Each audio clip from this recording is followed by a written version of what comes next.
I've been to Guangzhou many times, but there's something magical about this city that keeps drawing me back. In this video, I'll take you to the ruins of a 2,000-year-old kingdom, wander through bustling local neighborhoods, and eat some of the incredible meals that cost less than $20. And I'll also show you my stay at a beautiful hotel right in the city center without breaking the bank. And plus, just how easy it is to get around this huge city using Guangzhou's public transit. If you're planning a trip to Guangzhou, I hope this video gives you plenty of ideas, and maybe you'll also fall in love with this incredible city the way I did. We called the Didi to get to Mingzhu train station in Zhuhai. The order was picked up within 5 minutes, and we got into the car at around 8:20. The traffic was pretty bad at this time, and it took us about 20 minutes to get there, but we made it in time. Here we are at the security entrance. All luggages and personal bags will have to go through the security clearance. We even had a few minutes to catch our breaths in the waiting area. There's no English announcements in the station, so you'll have to check the digital display carefully.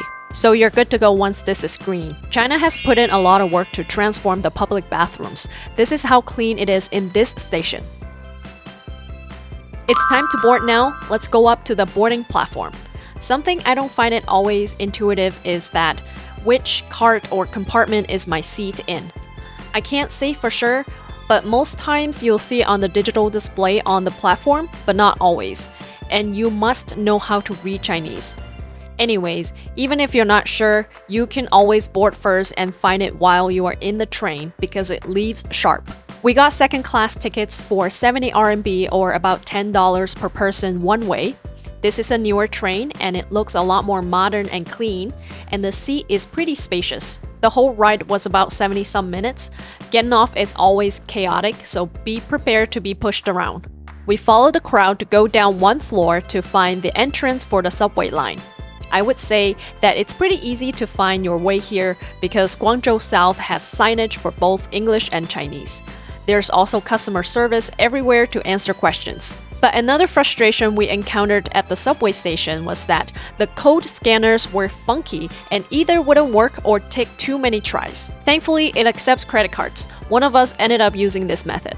But it's weird though. Guangzhou subway was super smooth for us 3 years ago. Did this happen to you too? Our first stop was Nanyue Kingdom Museum. We would get off at Gongyuan station and walk over for a few minutes. There are actually two sides for the Nanyue Kingdom Museum. One is the palace exhibition area where we're at right now, which is more about the ruins of the drainage system. And the other one is the Nanyue King's tomb, which shows more of the king's treasures. And these two sites are about 10 minutes drive from each other. We walked into building 1 and stepped onto a glass walkway suspended above the ruins of the royal garden's winding stone canal. Looking down at the 2,000-year-old waterways while watching the flowing water recreation, it's really incredible to imagine that over 2 millennia ago, people here were already building such sophisticated water systems. These wells and drainage systems weren't just practical, they were essential for survival. Wells provided clean water for daily life, while drainage systems protected the palace and city from flooding from heavy rain and water damage. More than anything, they revealed how organized, sophisticated, and powerful the Nanyue Kingdom truly was. Then we headed to the Sky Bridge on the second floor, where we got a panoramic view of the entire archaeological site. What we just saw were buildings 1 and 2, all in the Royal Garden exhibit. There are some lockers right outside of this exit. There's a large outdoor space in between these buildings. This area is really nice. It's full of greens and vibrant blooming flowers. People are still living in these kinds of old residential buildings. Building 3 showcases ruins for multiple dynasties, including the Southern Han Kingdom and later periods. What really caught my attention were the ancient tiles and bricks on display. Each material, shape, and decorative pattern wasn't just chosen for aesthetics. They were carefully designed to suit Guangzhou's hot, humid climate and the local geography. It's incredible to think that centuries ago, builders were already combining smart engineering with beautiful design to create structures that were both beautiful and built to last. After exiting the museum is the famous Beijing Road commercial strip. We were so hungry and we were just gonna find a place here to eat. Just expect things on this strip mall will be pricier. We decided on this place. It's a Canton-style seafood restaurant. It has a decent review online, so we'll find out how it is. There were quite a bit of people here. I guess that was a good sign. I didn't quite expect to see that many live fish tanks in here. and the prices didn't seem too outrageous. We were just planning to have a quick meal here and then hit other spots in the afternoon. Wow, is this a food delivery elevator? Very interesting. We got a large plate of lemongrass fried rice and squid fish cakes. Honestly, the fried rice didn't seem to be a large one, at best a regular size. The ingredients in here were pretty simple. There was rice, ham, egg, and a few pieces of small shrimps. It tasted really good though, I'll give them that. The egg was coated on each grain of rice, non-greasy, and it's perfectly cooked, and the lemongrass flavor was very refreshing. This was the squid fish cake with a vinegary sesame sauce. The outside was gently fried to golden, and the inside was snowy white, and the texture was bouncy. It was a good dish. This meal cost 93 RMB or just about $13. The taste of the food was good. It's just that the portion was pretty small. We'll check into the hotel after lunch. The hotel is on Beijing Road and not too far away from this restaurant, so we'll just walk over there. We were here on a weekday morning, so it wasn't too chaotic. The hotel is hidden behind the main street and it's a bit hard to find. We booked this hotel on trip.com. It has a good review, a reasonable price, and is at a super convenient location. There were a lot of foreigners here, so the staff was very efficient in checking people in with no hassle. Let's take a look at the room. As you walk in, you'll see the spacious and well-lit washroom area. There's complimentary water and tea. I would really enjoy this large sink to wash my face. And there are LED lights embedded on the mirror. The personal hygiene products are all down here. Behind this area is the toilet and bathroom in its separate space. It's sparkling clean and the appliances look new and modern. And they have a bidet-type toilet. This is the main room. There's one king-size bed, a small work table and a chair, modern and minimalistic furniture. I really like this room and the location of the hotel. And I'll leave a link down below for anyone who's interested. After settling down in the hotel, we decided to go to Yue Xiu Park, which was pretty close to the hotel by subway. Now we're walking to Gongyuanqian subway station. This was the primary subway station for us to get around Guangzhou for 2 days. The park entrance is a few minutes walk from the subway station. The Lanterns Festival was just over, and the lantern decorations were still present. There are many entrances for Yue Xiu Park, but we came through the one near North Yue Xiu Lake, and there is a pedal rental here. We slowly walked uphill to see the 5-goat stone sculpture. There were lots of stray cats in this park. We were almost there after these sets of stairs. The sculpture is situated in the center of this platform, surrounded by colorful flowers. We sat here for a bit to enjoy the scenery. In fact, the last time I was here was over 10 years ago. Wow, where did time go? We came here in early March and the weather was just superb, and a lot of flowers were already in full bloom. We slowly walked downhill, past the sculpture, roamed to the other side of the park. Honestly, we didn't really have a plan. Just here to take a leisurely walk and enjoy the peace at the park. These are the red silk cotton flowers, unique to the Canton region, and they were in full bloom in March. These cats were enjoying the shade.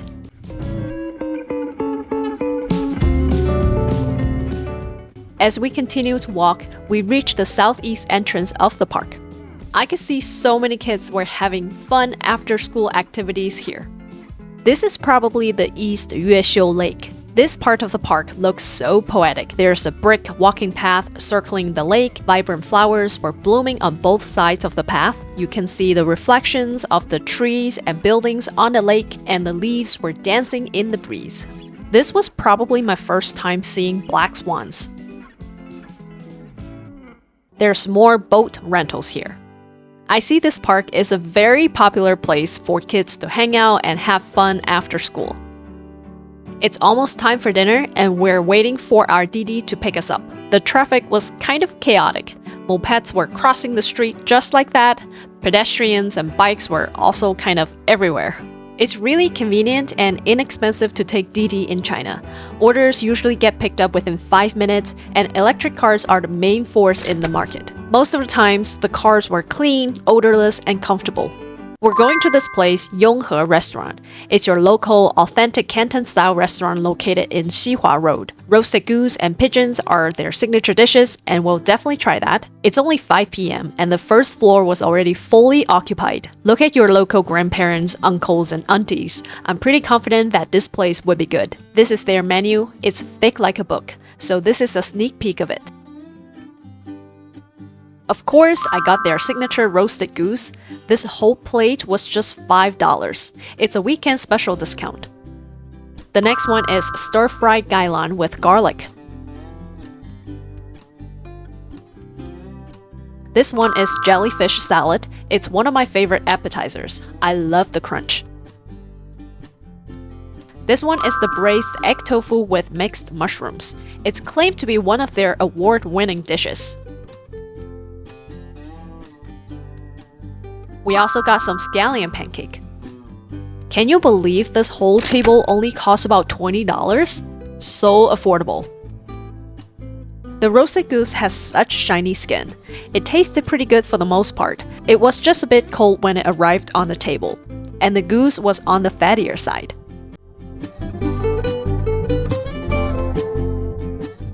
The braised egg tofu was gently fried on the outside and filled with egg liquid on the inside. It's so soft and savory. I was pretty satisfied with everything we ordered tonight. We definitely got too many dishes for 2 people. But $20 for all that was very incredible. And we for sure got ripped off at the lunch place on Beijing Road.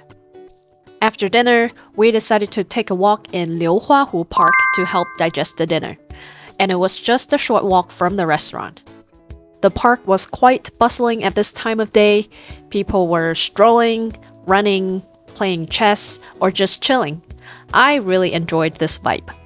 After the park, we were too tired to do anything else. We passed by a fruit store and I got some pears. It's so hard to keep up with a healthy diet when traveling, so I try to supplement with fruit as much as I can. See y'all tomorrow! Good morning from Guangzhou. We're about to have the buffet-style breakfast at the hotel. We were one of the earlier ones here. I was a bit surprised that the buffet had such a large amount of healthy selections. Here are some Western items such as bread, fried bread, sausages, toasts, muffins. And these are the Asian ones like fried eggs, stir-fried veggies, stir-fried noodles, eggs, yams, corns, steam items, congee, drinks, and assorted fruits. And there's even an on-demand, made-from-scratch noodle bowl station. If I remember right, adding the buffet only cost another $1 or $2 per person. Definitely the most valuable dollar I have spent on food so far. I really like to eat a hot breakfast in the morning, so I got myself a noodle bowl, some steamed buns, veggies, noodles, and eggs for sure. I was really happy about this $1 meal. And most of the time, I do prefer eating breakfast at the hotel for the convenience and to get all my morning business done at once. We had until 11 a.m. to check out, so we took the chance to walk around this neighborhood. Taking a walk in the mid-morning in this warm early March was such a pleasure. The sunlight was soft and the streets were quiet. As we continued exploring the area, we eventually found ourselves walking toward a structure that's been part of Guangzhou's skyline for nearly a century. We are now standing on Zhu Bridge, Guangzhou's first bridge across the Pearl River.